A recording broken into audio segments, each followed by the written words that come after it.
Sexual assault is about trust, about purposefully undermining trust with an intentional, intimate act. It's not about sex. It's about power. It's not about men's power over women. It's not only about power over a stranger. It's not always something the victim can fight to prevent. For the perpetrator, it's about finding a vulnerable individual and taking away their power, and it's most likely not the first time they've done it. Perpetrators invade personal space. They ignore verbal and nonverbal rejections. They are often creative and subtle when isolating their victim. They often use drugs or alcohol to intoxicate the victim or use it as an excuse for their behavior.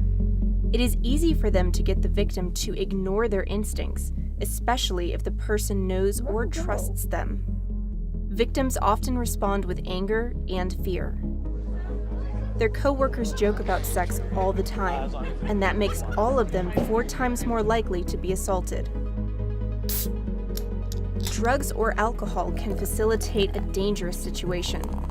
The victim feels pressure that reporting the rape threatens team cohesion built on trust and the Air Force values.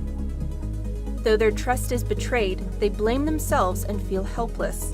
Society blames them too. It's dismissed because it is easier to believe the victim is lying.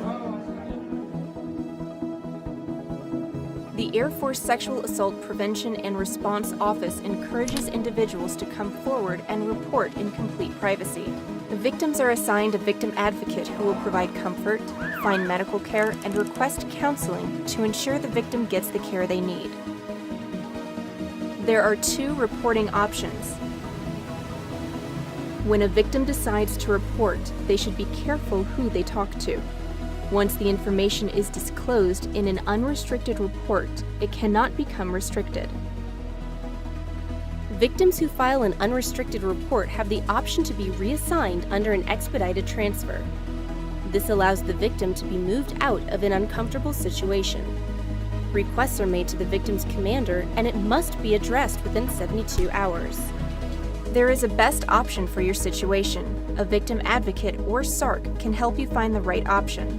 The SARC can provide information about available local support services, including organizations providing shelter, advocacy for survivors, and education and awareness resources. The Special Victims Council provides independent legal assistance and representation for victims who are active duty, reserve, guard, and their dependents over age 18 when the perpetrator is an Air Force member. We can start to change the culture and prevent sexual assault if we believe there is a problem with sexual assault in the military.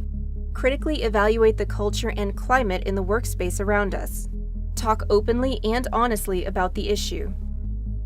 Create an environment of trust and support. Know the difference between being a wingman and being a facilitator. Don't ignore the signs when someone else is in trouble. It only takes a second to intervene. Respect yourself and others enough to intervene when you see signs of sexual assault. Let's live our values.